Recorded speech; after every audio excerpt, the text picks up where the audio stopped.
leng lam e gon pi seng ho ka ger zite zile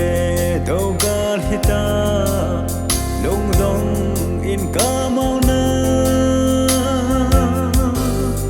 lunga kana gel ho kanan ki hei zo ka adang e se ka pa kalam dengan go il ho lalle gan the gol pasolo lay mi bedim tun o kal hil zo po in la pakai nangin nei nor so de po nei her sing in kalha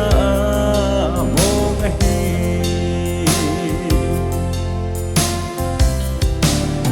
pakai kei vang cho kadam lai ni ahin ta sa dana vet in mi vang si ta kahi phalai mel pu solo chân hi o pakai kel dan o hoi le luta kahi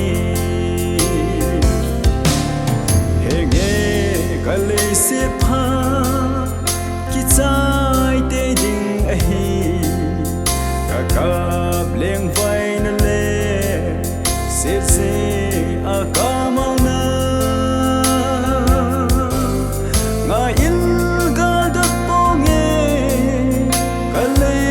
sen hin kho hi ban mei chung lam nun tha in ka leng ding a hi in kho lal le gan the gol pa zo lo lay mi ben dil chun o kal hin zo po in la pakai nangin so de po nei her sing sin kalha mong ahi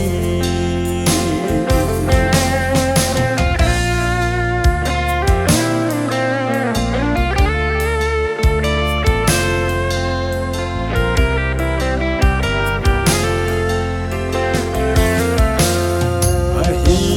nge se leng va lung don saga hopa lunga na nei lo ding in pa dal hing song again